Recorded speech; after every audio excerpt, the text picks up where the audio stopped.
বর্ধমান স্টেশনে চলন্ত ট্রেন থেকে নামতে দেখে সন্দেহ ট্রলি খুলতেই পাওয়া গেল থরথরে সাজানো নোট।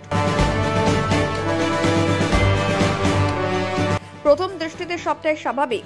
একটি বড় ট্রলি ব্যাগ নিয়ে বর্ধমান স্টেশনের ট্রেন থেকে নেমেছেন একজন, কিন্তু সন্দেহ হয় আরপিএফ এর। হাতে অত বড় ট্রলি ব্যাগ, কিন্তু চলন্ত ট্রেন থেকে নেমে পড়লেন তা নিয়ে।